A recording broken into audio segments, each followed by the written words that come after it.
Sir, 'Raghurama Krishna' గారు కూటమిలో ఉంటూనే ఒక ఇంటర్వ్యూలో కించపరిచి మాట్లాడారు. ఎందుకలా మాట్లాడాల్సొచ్చింది? అసలు ఏ రీజన్ ఏంటుంది మీ మాటల్లో? రఘురామకృష్ణరాజు నిన్న ఒక టీవీ ఛానల్‌కి ఇంటర్వ్యూ ఇచ్చారు. అందులో ఆయన కొన్ని విషయాలు మాట్లాడారు. అందులో ఆశ్చర్యకరంగా ఆయన కూటమిలో ఉన్న బీజేపీకి వ్యతిరేకంగా కామెంట్లు చేశాడు.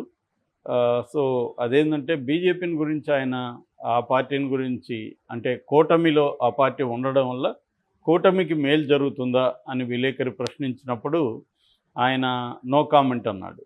అంటే క్లియర్‌గా ఎవరు గూడా బీజేపీలో బీజేపీ కూటమిలో ఉన్నప్పుడు కూటమికి మేలు జరుగుతుందనే కదా బీజేపీతో వెళ్ళింది. అవును. లేకపోతే నో కామెంట్ అనేవాళ్ళైతే ఎందుకెళ్తారు? సో, క్లియర్‌గా ఆయనకి బీజేపీ మీద కోపం ఉందని ఈ ఆన్సర్‌తో తెలుస్తుంది. రెండవ ప్రశ్న, సో, ఆయన అంటే ఈ ప్రశ్నకి ఆయన ఎక్స్‌టెండెడ్‌గా సమాధానం ఇచ్చాడు. ఫస్ట్‌లో నో కామెంట్ అంటూనే ఆయన నాకు టికెట్ ఇవ్వని పార్టీ గురించి నేను మాట్లాడను అని చెప్పాడు. మళ్ళీ అక్కడి వరకు కూడా ఆయన గమ్మున ఉండలేదు.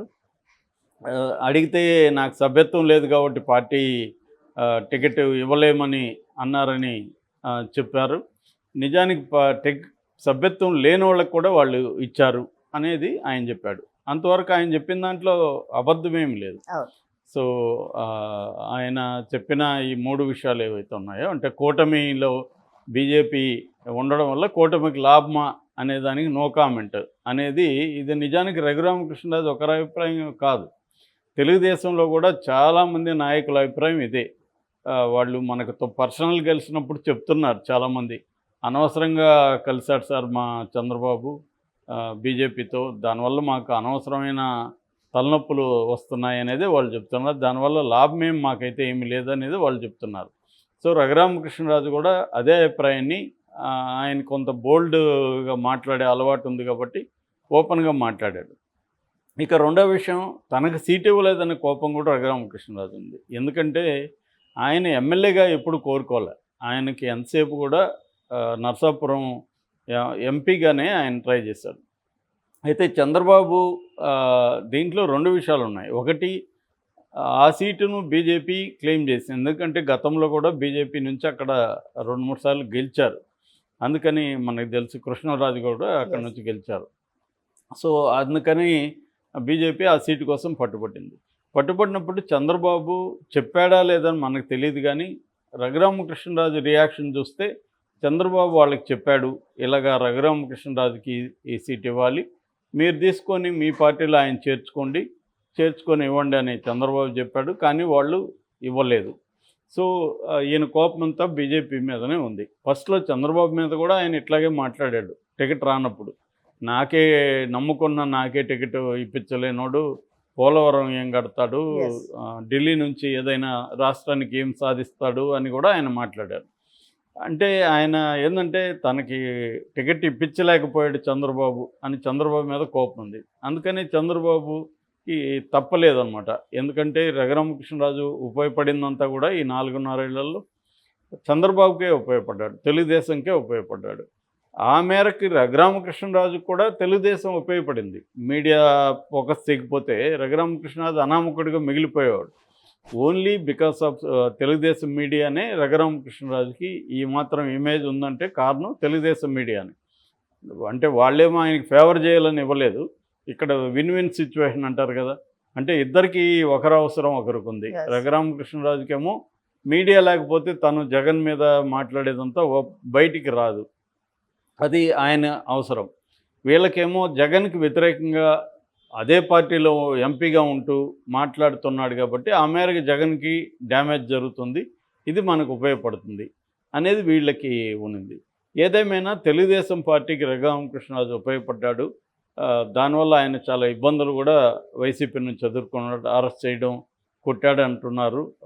అదైతే కోర్టులో ఇప్పటివరకు ఏం ప్రూవ్ కాలేదు. కానీ ఆరోపణలు అయితే ఉన్నాయి ఆయన కొట్టారని. సో, ఏదేమైనా ఆయన ఇబ్బందులు అయితే పడ్డాడు. ఆయన మీద రాజద్రోహం కేసు అవన్నీ కూడా పెట్టారు. సో, ఈ కాంటెక్స్‌లో రఘురామకృష్ణరాజుకి ఇవ్వాల్సిన బాధ్యత చంద్రబాబుకి అయితే పడింది. ఎందుకంటే ఆయన ఇంకొక ఆరోపణ కూడా అప్పుడు చేశాడు. బీజేపీని జగన్ ఇన్ఫ్లుయెన్స్ చేసి నాకు టికెట్ రానియకుండా చేశాడు అనేది కూడా ఆయన ఆరోపణ. అంటే ఆయన క్లియర్‌గా ఏం చెప్తున్నాడంటే బీజేపీ తెలుగుదేశం మాట కంటే కూడా జగన్ మాటే ఇప్పటికీ వింటుంది. అంటే నేషనల్ లెవెల్లో సెంట్రల్ బీజేపీ నాయకత్వం, కేంద్ర నాయకత్వం జగన్ మాట వింటుంది కానీ చంద్రబాబు మాట వినట్లేదు అనేది కూడా ఆయన ఓపెన్గానే చెప్పారు. సో ఈ కాంటెక్స్లో చంద్రబాబుకి ఒక ఛాలెంజ్ అయిపోయింది. ఈయనకి కానీ ఇప్పుడు టికెట్ ఇవ్వకపోతే కూటమికి యాంటీగా ఆయన పెద్ద మళ్ళీ వైసీపీకి యాంటీగా ఎలా మారాడో అలాగ మారుతాడు అన్న భయం కూడా వెలుకుంది. అది ఒక రకంగా స్టేట్ వైజ్ ఇష్యూ అయిపోయింది. సో దాంతో ఇవ్వక తప్పలేదు. ఇంకా మొత్తంగా ఆయన చంద్రబాబు తనకున్న అనుభవాన్ని ఇవన్నీ దృష్టిలో పెట్టుకొని అక్కడ ఆల్రెడీ ఉండిలేమో ఇద్దరు రామరాజుల మధ్య గొడవ ఉంది. ఒకరేమో శివరామరాజు, ఆయన అంతకుముందు 2 సార్లు ఉండి నుంచి తెలుగుదేశం తరపున ఎమ్మెల్యేగా ఎన్నికయ్యాడు. తర్వాత 2019లో ఆయన నర్సాపురం నుంచి ఎంపీగా కంటెస్ట్ చేసి ఓడిపోయాడు.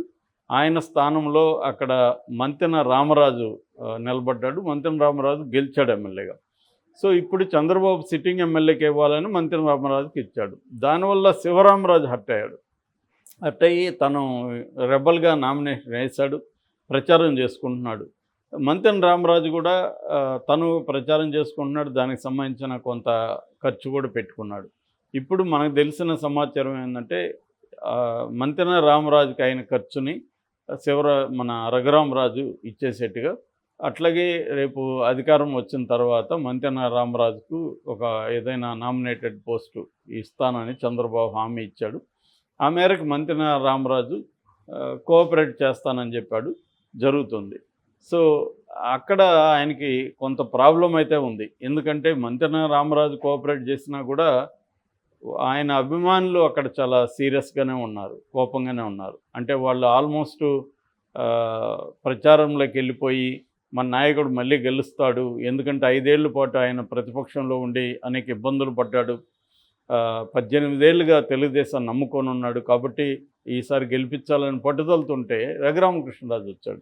నిజానికి ఆయన దానికి రఘురామకృష్ణరాజు ఉండి ఆయన కూడా కోరుకోలే, ఆయనకి ఇష్టం లేదు.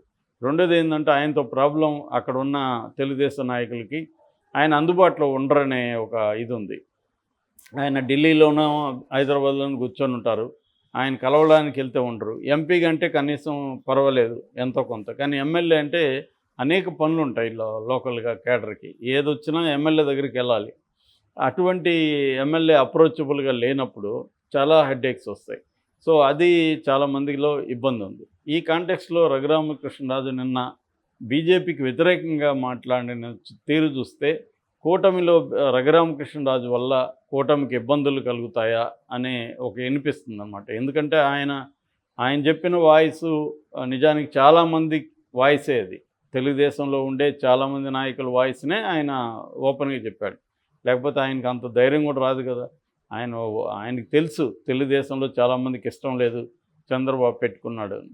సో చంద్రబాబు ఏమో ఆయన కారణాలు ఆయనకు ఉన్నాయి బీజేపీతో పెట్టుకోవడానికి. ఎందుకంటే మళ్ళీ బీజేపీ అధికారంలోకి రాబోతుంది. నెక్స్ట్ వచ్చిన తర్వాత బీజేపీ ఇక్కడ జగన్ అధికారంలో ఉన్నా లేకపోయినా రేపు పొద్దున్న తెలుగుదేశాన్ని ఇబ్బంది పెట్టే అవకాశం ఉంది, చంద్రబాబుని జైలుకి పంపించే అవకాశం ఉంది. చంద్రబాబు సీఎంగా ఉంటే కూడా బీజేపీ అనుకుంటే జైలుకి పంపించవచ్చు. మనకు తెలుసు కదా, ఇప్పుడు సిట్టింగ్ సీఎం ఇద్దరిని పంపించింది. ఒకరేమో హేమంత్ సోరెన్, తర్వాత కేజ్రీవాల్ అయితే స్టిల్ ఈజ్ సీఎం. హేమంత్ అన్న కనీసం రిజైన్ చేసి మళ్ళీ వెళ్ళాడు. సో అలాగా సీఎంలు అయినంత మాత్రాన బీజేపీ క్లచెస్ నుంచి బయటికి వెళ్ళరు. సో ఇవన్నీ ఆలోచించాడు. అట్లాగే ఇప్పుడు గెలవాలన్నా కూడా ఎన్నికల కమిషను తన మాట వినాలన్నా కూడా బీజేపీ అండ ఉండాలి. లేకపోతే జగన్ కంట్రోల్కి ఎన్నికల కమిషన్ వెళ్ళి యంత్రాంగం అంతా వెళ్ళిందంటే గెలుపు కష్టం అవుతుంది. ఎందుకంటే పోల్ మేనేజ్మెంటు చాలా ఇంపార్టెంట్. ఇవన్నీ చంద్రబాబుకి 45 ఏళ్ళుగా ఉన్నాడు కాబట్టి ఆయనకు తెలుసు.